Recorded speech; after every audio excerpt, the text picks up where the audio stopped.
And I'm cooking dinuguan. Yan ang mga ingredients ko.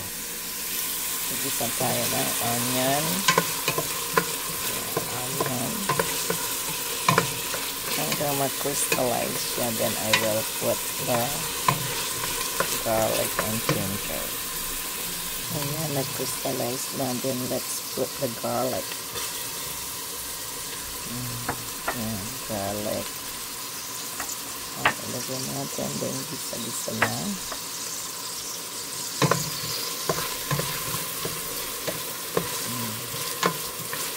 Sama luto ang bawang. Ayan, luto na ang bawang. Ilagay natin ang luya. Binuro ko ng maigi ang luya para makain ko. So, who wants to order magpaluto ng dinuguan sa akin? Ayan, nalagay na natin ang luya. Then put the lemongrass. Ayan ko na. Para mag-ano ang aroma in this one. Let's put it together. Ayan. Okay, ano ko magluto ng dinuguan. Then this one is good. Ang bang, wow, super bango. Look, aromatic na siya. Sarap naman. Ngayon. Magtatakam na ako sa amoy pa lang. And just put the lamang loob. Feed baka na.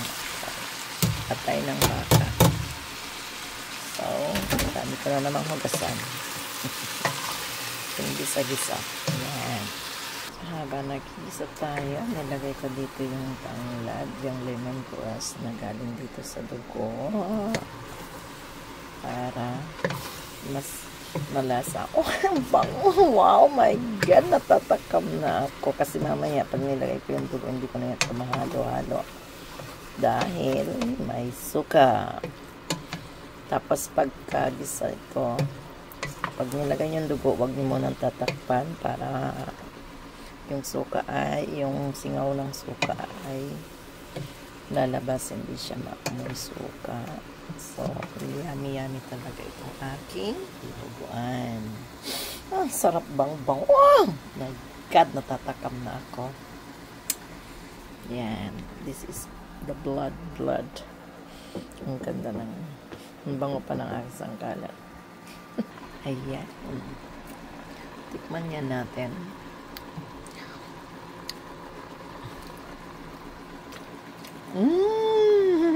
Sarap naman, lambot niya.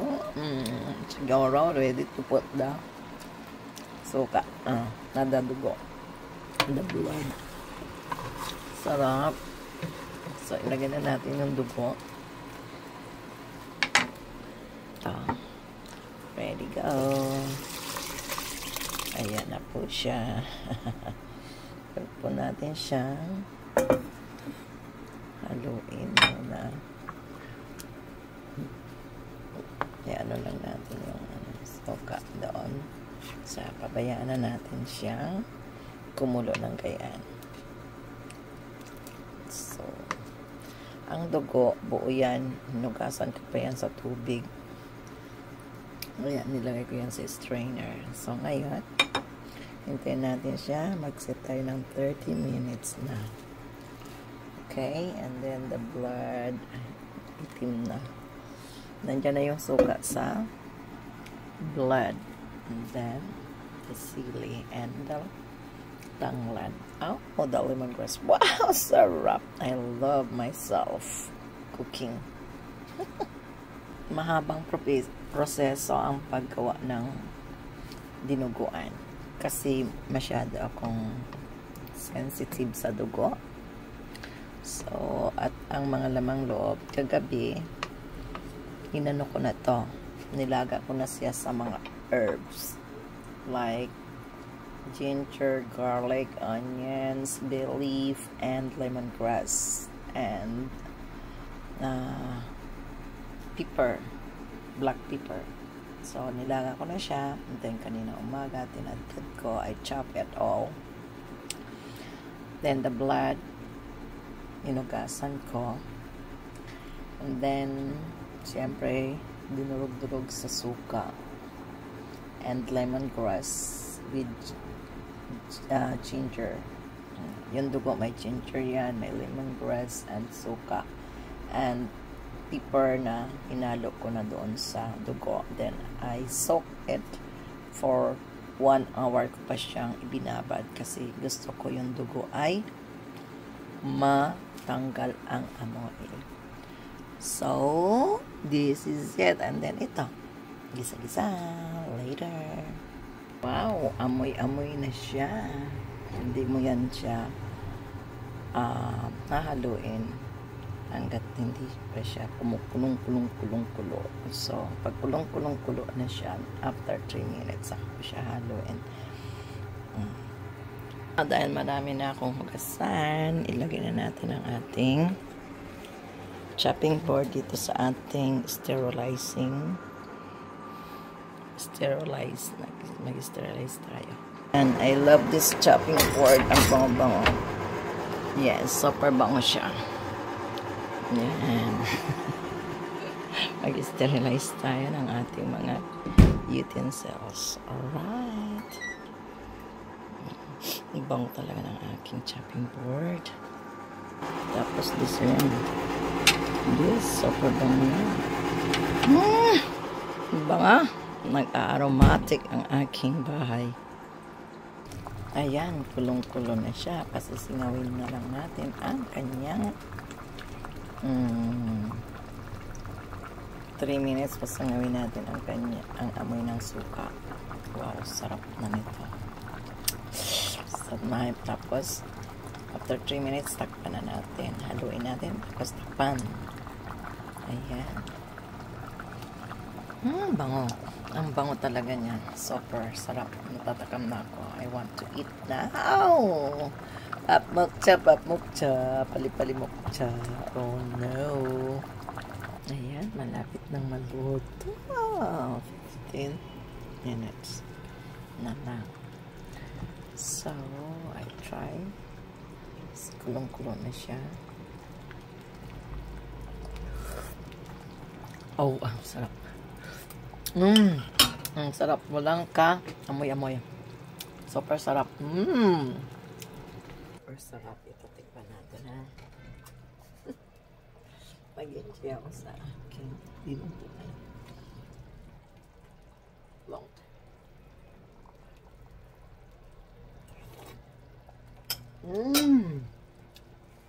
Sarap. Walang ka amoy-amoy. Lambot. Ayan. Chamok siya. Masam. 13 minutes na lang. Super lambot na siya. Sarap. Ayaw ko yung malakot na sabaw. Gusto ko ganito lang na sabaw. Isasabaw mo talaga siya sa kanin. Ang daming laman na yan, oh. Yan. So, hintayin na natin patapos ang 13 minutes. 12 minutes na lang. Okay. Bye-bye. Ayan. Kakain na tayo. 4 minutes na lang.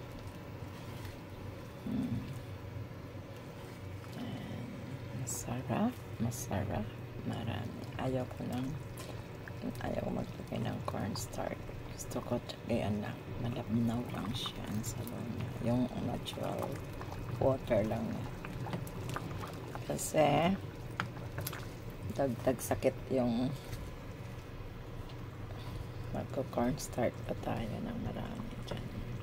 No. Yan, diba? Gusto ko maanghang. Maanghang ito kasi super anghang ang sili. Tapos, inano ko pa. Dinurog-durog ko pa yan. So, 3 minutes left.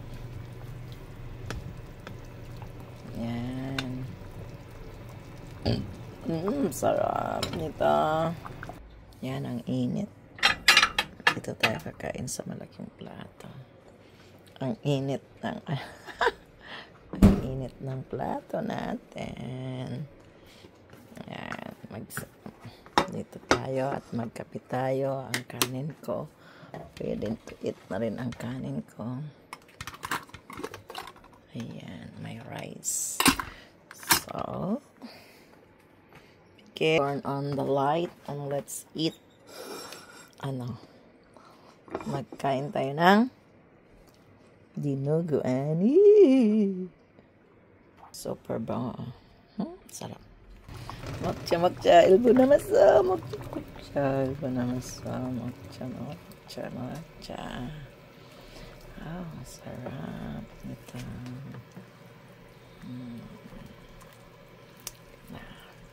Let's eat na. Let's eat. Yan, let's eat. Kain na tayo. This is my coffee. Super thank you kay Tess. Dr. Tess. And this is the dinuguan. The highlight. Maraming sabaw. Marami siyang laman. Ayan. Gusto ko nang may sabaw. Yay! Look at the sabaw. Hindi siya madugo. Nag-lighten. Kasi yung suka, yung dugo, binabad sa suka. Yung binabad ang dugo sa suka. Kaya ang tendency matubig. Yan. Pati yung lemongrass kainin natin yan kasi lutong-luto yan. 40 minutes ko niluto yan. Yan. Gustong ganyan. May sabaw-sabaw. Yan. Okay? Okay. Do you want it to? Ande. Donon.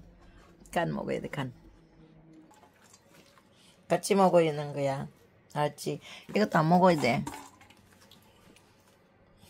Kanya at ang baka. 같이 말이야, 너? 응.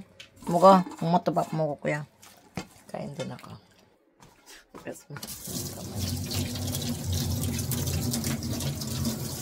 Maghugas muna tayo ng kamay. Pinky na.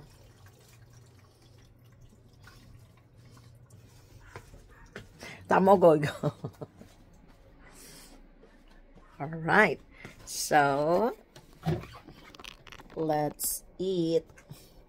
Start na tayong kumain. Try. Unang subo.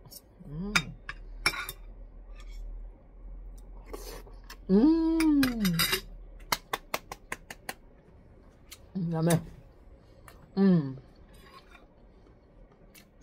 Nalala ko nanay ko.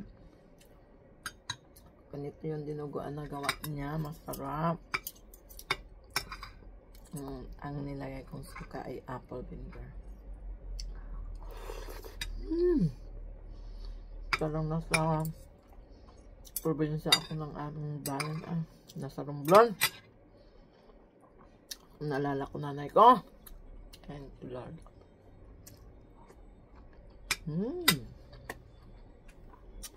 So,